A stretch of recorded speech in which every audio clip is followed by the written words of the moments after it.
مصطفیٰ نواز کھوکھر نے وہ اس لیے چھوڑی ہے کہ ان کے اوپر سلیم ماڈوی والا اور زرداری خاندان کا پریشر تھا، اور وہ یہ تھا کہ آپ چیئرمین نیب کو طلب کریں انسانی حقوق کی کمیٹی میں، اور اس میں بٹھا کے چیئرمین نیب کو ذلیل کریں، چیئرمین نیب سے آپ سوال جواب پوچھیں، اور چیئرمین نیب جو کارروائیاں کر رہا ہے سلیم ماڈوی والا کے خلاف، وہ ساری کی ساری آپ اس میں اپنا جو رول ہے وہ ادا کریں۔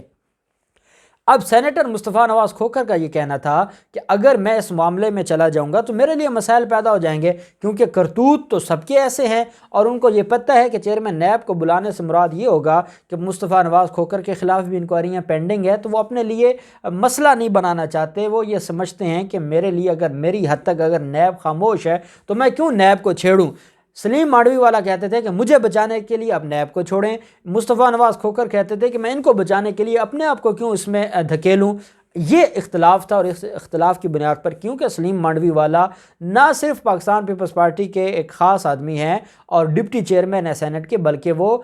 جو ہے وہ جعلی بینک اکاؤنٹس کیس کے ملزم بھی ہیں، اور وہ آصف زرداری کے پارٹنر ہیں، اور آصف زرداری بلاول ہاؤس میں ان کا خرچہ جاتا ہے، بلاول ہاؤس کا خرچہ سلیم ماڈوی والا اٹھاتے ہیں، یہ ساری دنیا جانتی ہے۔ تو یہ اختلاف بنا، اور اس کی بنیاد پر مصطفیٰ نواز کھوکھر نے جو ریزائن کر دیا ہے، اور ذرائع یہ بتاتے ہیں کہ مصطفیٰ نواز کھوکھر بہت جلد پاکستان پیپلز پارٹی چھوڑ جائے گا، کیونکہ جو گستاخی کی ہے مصطفیٰ نواز کھوکھر نے زرداری ہاؤس کی، بلاول ہاؤس کی جو گستاخی کی ہے، ان کو نہ بولی ہے، نہ بولی کوئی قوم کے لیے نہیں ہے، کوئی اپنے عہدے کا حیا نہیں رکھا، نہ اپنے عہدے کو پازیٹیو استعمال میں لانے کے لیے انہوں نے یہ نہ بولی ہے، بلکہ نہ بولی ہے اپنے خوف سے کہ میرے خلاف ہو گیا تو میں کہاں جاؤں گا۔ ان کو خورشید شاہ کا جو رزلٹ ہے، یا اس کا جو ماضی اور مستقبل اور جو اس وقت اس کے ساتھ ہو رہا ہے، وہ سارا اس کے علم میں ہے، اس کو پتہ ہے کہ جب کوئی جیل میں چلا جاتا ہے یہ تو اس کی جو ہے وہ ملاقات تک نہیں جاتے، ان کا حال نہیں پوچھتے، تو وہ کیوں رسک لے، یہ سارا معاملہ ہے۔ اور مصطفیٰ نواز کھوکھر آپ ایسا سمجھیں کہ اس کا ریزائن بہت بڑا دھچکا ہے زرداری خاندان کو اور بلاول زرداری کو، جس کا جواب وہ نہیں دے رہے۔ الٹیمیٹلی یہ جواب سامنے آ جائے گا، اور ان کے خلاف یہ جو یہ معاملہ ہے یہ بڑھے گا، اور مصطفیٰ نواز کھوکھر ایک دن آئے گا کہ ان کے سارے کٹے چٹے قوم کے سامنے رکھیں گے، یہ ماضی ہمیں بتاتا ہے۔ دوسری طرف ہم دیکھتے ہیں رو انوار کا جو معاملہ ہے، نقیب اللہ محسود قتل کیس، وہ گلے پڑ گیا تھا رو انوار نے تو 700 سے زائد پولیس مقابلے میں لوگوں کو مارا ہے، لوگوں کو قتل کیا ہے۔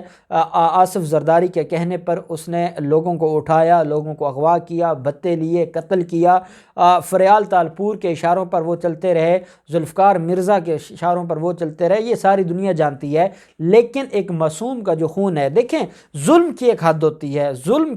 کا ایک وقت ہوتا ہے، ظلم جب بڑھنے لگتا ہے تو وہ مٹ جاتا ہے، اور ظلم جب بڑھتا ہے تو مٹ جاتا ہے، یہ حقیقت ہے۔ اور رو انوار کا ظلم کتنے دن چلتا، الٹیمیٹلی اس کو مٹنا تھا، اور اب نہ صرف نقیب اللہ محسود قتل کیس میں وہ بری طرح پھنس چکے ہیں، اور سپریم کورٹ کے حکم پر ان کو سپریم کورٹ سے ہی گرفتار کیا گیا تھا۔ یہ اور بات کہ سندھ کے نظام میں اتنی سخت نہیں تھی کہ آصف زرداری کے رائٹ ہینڈ کو، یا رائٹ جو ان کا فرنٹ مین ہے، اس کو لمبا عرصہ جیل میں رکھ سکتے یا ان کے خلاف کوئی مضبوط کیس بناتے، لیکن الٹیمیٹلی ان کے خلاف کارروائی تو ہونی ہے۔ خون کبھی معاف نہیں ہوتا، اور خون قبر تک انسان کی جان نہیں چھوڑتا، اور اس کا اندازہ رو انوار کو ہے۔ رو انوار کو نہ صرف پاکستان میں رسوائی کا سامنا کرنا پڑا، ذلت کا سامنا کرنا پڑا، اتنا بڑا زوال آیا جو اپنے آپ کو کنگ میکر سمجھا کرتے تھے کراچی میں، آج اس کی حیثیت ایک چپڑاسی سے بھی کم رہ گئی ہے، اور سوائے ان کو قاتل کے طور پر کوئی ان کو اچھے الفاظ سے یاد نہیں کرتا۔ پاکستان پیپلز پارٹی نے ان کا ذکر کرتی، آصف زرداری نے اس کا ذکر کرتے، اس کو جو ہے وہ اون نہیں کرتے، وہ یہ کہتے ہیں کہ ہمارا ان سے کوئی تعلق نہیں ہے۔ یہ سارے جو معاملات ہیں یہ تو آپ کے سامنے ہیں۔ اب معاملہ دوسری طرف چلا گیا ہے۔ پہلے امریکہ نے پابندیاں لگائی تھی، سفری پابندیاں بھی، اور ساتھ جو امریکہ میں اس کے